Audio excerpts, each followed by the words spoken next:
ఇది దండగా కోట్ చేస్తూనే ఇంకో వైపు తను అంటున్న మాట ఏంటంటే వాళ్ళ ఫాదర్ని తను మిస్ అవుతున్నారు. ఐ లాస్ మై ఫాదర్ అని చెప్పి వాళ్ళ తల్లి గురించి వివరిస్తూ బొట్టు మీద బొట్టు 2 బొట్లు పెట్టి చాలా చక్కగా చేతి నిండా గాజులు వేసుకొని కాళ్ళకి గజ్జలు కట్టుకొని అద్భుతంగా ఉండేది. ఎందుకు తీసివేయాలి అని తను ఒక డిబేటబుల్ క్వశ్చన్ స్టార్ట్ చేస్తూనే ఎవరిని ఉద్దేశించి కాదు, ఎవరి గురించి కాదు, ఎవరికి యాంటీ కాదు అని చెప్పి మాట్లాడుకొచ్చారు. సో ఒకసారి నేను డైరెక్ట్గా నిశాంత్ శర్మ గారితో స్టార్ట్ చేస్తాను. నిశాంత్ శర్మ గారు, సో మీరు అనసూయ మాటలు పూర్తిగా విన్నారు. So what is your opinion? మీరు అనసూయ మాటల్ని ఏకీభవిస్తున్నారా, సమర్థిస్తున్నారా? తల్లి గారు తండ్రి చనిపోతేనే బొట్టు తీసేసింది అని అన్నారు. ఆ వీడియోలో ఆమెకున్నదా బొట్టు? ఆమెకున్నదా? ఈ వీడియోలో అయితే నేను సోషల్ మీడియాలో చూస్తే బొట్టున్నట్టుగా ఉంది. చాలా చాలా ఫొటోస్లో చూడండి. ఆమె ఎన్నో వాటికి యాంకరింగ్ చేసేటప్పుడు లేదా ఇంకెప్పుడైనా వాస్తవానికండి ఒక భర్త భార్యకు తాళెందుకు కడతాడు? నిత్య సుమంగళి సౌభాగ్యాలతో బ్రతకాలి, జీవించాలి అని. నువ్వు చేస్తున్నటువంటి నీ యొక్క వృత్తికి నువ్వు మంగళసూత్రం తీసేస్తున్నావు, బొడ్డు పెట్టట్లా. నువ్వు మీ అమ్మని అనడానికి నీకేం అర్హత ఉంది? పోనీ ఇది ఓకే, ఆమె ఒక జాబ్ చేస్తున్నది, లేకపోతే ఒక దాంట్లో యాక్టింగ్ చేస్తున్నది, సో దాంట్లో ఆమె పెట్టుకోకూడదు, కొన్ని రూల్స్ కండిషన్స్ ఉన్నాయి, దానికోసం తీసేశారు. ఇప్పుడు నువ్వు ఒక లైవ్లో ఒక వీడియో తీస్తున్నావు కదా, ఆ వీడియోలో నీకు బొట్టు పెట్టుకోవడానికి ఏమైంది? ముడ్డ మోపి లెక్క నువ్వే కూర్చుంటివి అక్కడ. ఆ పాటను నేను యాక్సెప్ట్ చేయను. ఆ మాట, ఆ పదాలు వాడకండి దయచేసి. ఓకే, ఆ పదాలు వద్దు ఇక్కడ. ఏమండి ఒక మాట చెప్తా వినండి. పూర్వము ముండమోపి అనేది అనేటివారు, అది పదం. ఎందుకు పుట్టినప్పటి నుంచి 9 ఏళ్ల వరకు బాల్యము అని అన్నారు. ఇందులో ఆడవాళ్ళకు కూడా బాల పూజ అని చేస్తారు. 9 నుంచి రజస్వలి అయిన తర్వాత కన్య పూజ అని అంటారు. వివాహం అయిన తర్వాత సుమంగళి సువాసిని పూజ అని చేస్తున్నారు. అక్కడికి ఎండి. ఇంకా ఎప్పుడైతే మంగళసూత్రాలు లేవో వారిని ముండమోపి అన్నట్టుగా తీశారు. ఎవరు తీశారు? మన పూర్వీకులు. ఎందుకోసము? మన ఇంటి ధర్మం మన ఇంటికే ఉండాలి, రేపు పొరపాటున ఇతర చేతులకు వెళ్తే మన ఇంటి యొక్క పరువు పోయినట్టు అని చెప్పేసేసని పూర్వం నుంచి ఒక సిద్ధాంతంగా. కేవలం ఇది తెలంగాణలోనే ఉందా? యావత్ భారతదేశంలో లేదా? పూర్వీకులు అంటే ఇది బలవంతంగా రుద్దబడింది అని అంటున్నారు. నేను కూడా చూశాను. పూర్వీకులు రుద్దబడింది అని అంటే భర్త చనిపోయిన తర్వాత ఒక రాజు పరిపాలించే ఒక రాజు ఉన్నాడు. ఆ రాజు పరిపాలిస్తూ ఉన్నాడు. పరిపాలించిన తర్వాత తన భర్త చనిపోయిన తర్వాత ఎంతోమంది రాణిలు కూడా మరణించిన వారు ఉన్నారు. తన రాజు చనిపోయిన తర్వాత కూర్చొని సింహాసనాన్ని అధిష్టానం చేసి పరిపాలించిన రాణిలు కూడా ఉన్నారు. రాణి రుద్రమాదేవి లేదా? ఎంతమంది లేరు? అంతవరకు ఎందుకండి? తెలంగాణ సాంప్రదాయ ప్రకారంగా భర్త చనిపోయిన వాళ్ళల్లో నేను చాలామందిని ఇప్పటికీ చూపిస్తా. నిండు బొట్టు పెట్టుకుంటున్నారు, సింధూరం ధరిస్తున్నారు, మంగళసూత్రం ఉంచుకుంటున్నారు, గాజులు కూడా ఉంచుకుంటున్నారు. దేనికి? వేములవాడలో ధారణ అనే ఒక వ్యవస్థ నడుస్తున్నది. అంటే ధారణ చెయ్యడము అని అంటారు. దాన్ని తీసుకుపోతున్నారు, చేసుకుంటున్నారు. అంటే పూర్వంలో మీరు దేవదాసి అని ఎప్పుడైనా విన్నారా? దేవాలయానికే పరిమితం అయ్యేది. తర్వాత దాన్ని వేరేగా తీసుకొని వచ్చారు దేవదాసీలను. దాని తర్వాత శివశక్తులు అని వచ్చారు. వాళ్ళు వెళ్తున్నారు, స్వామివారిని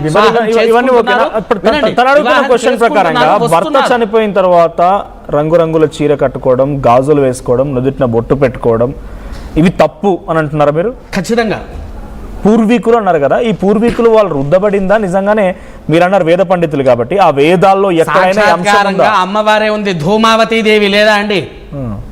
అమ్మవారే ఉంది, ధూమావతి దేవి. లజ్జా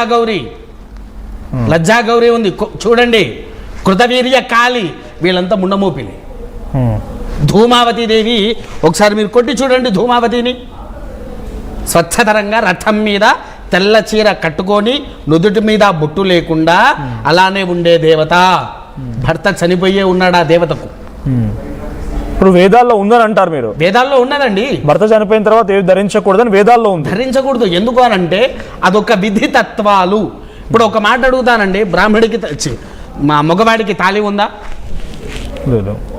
ఎందుకు లేదు? ఆడవారికి ఎందుకు పెట్టారు అంటే మీరిద్దరు భార్యాభర్తలు. వీళ్ళ వరకు పక్క పెట్టేసండి, మన ధర్మం గురించి పక్క పెట్టేసండి.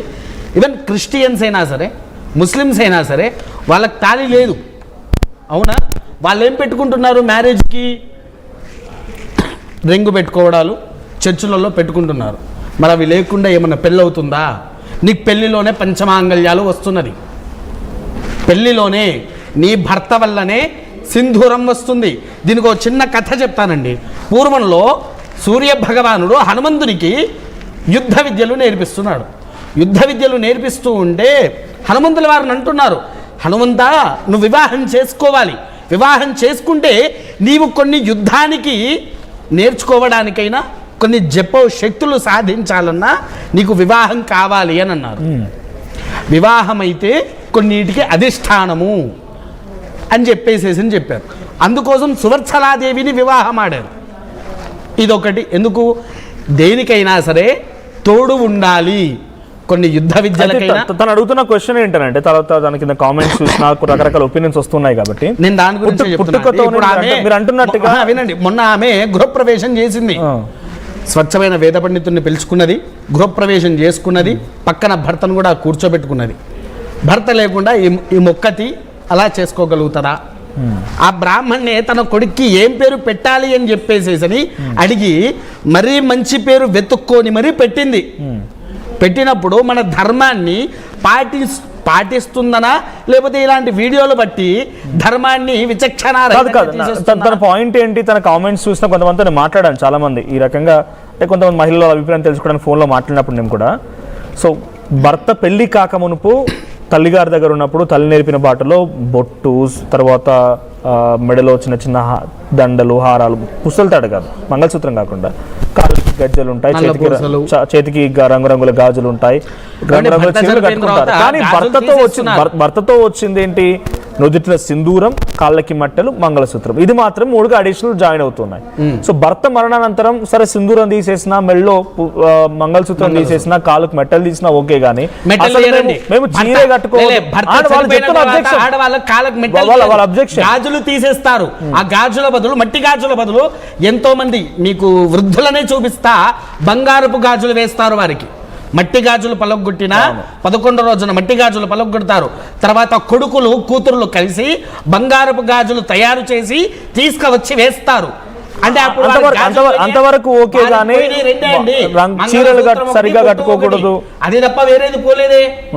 సో ఒకసారి నేను లీగల్ గా అడ్వకేట్ శుభ్ గారితో, మా శుభ్ గారు, what is your objection? Nishant Sharma గారు చెప్తున్నారు ఇది ధూమాదేవియా? ధూమావతి అనే దేవత ఉన్నారు. ఇంకా మీరు చెప్పిన దాంట్లో లజ్జాగౌరి, కృతవీర్యకాళి, జాగౌరి, ఇవన్నీ పేరు చెప్తున్నారు. ఈ దేవతలు కూడా భర్తలు లేరు, కానీ దేవతామూర్తులు మనం కొలుస్తూ ఉన్నాము. ఇది తప్పేం కాదు, వేదాల్లో ఉంది, మన పూర్వీకులు పాటించారని ఆయన చెప్తున్నమాట. సో మీ అభిప్రాయం? మొట్టమొదటిగా ఇక్కడ నేను ఎవరైతే శర్మ గారు ఉన్నారో ఆయన మాటలకు పూర్తిగా వ్యతిరేకిస్తా. ఎలా అంటే ఇప్పుడు ఇవి అలంకారప్రాయంగా వచ్చాయా, లేదంటే భర్తతో పాటు వచ్చాయా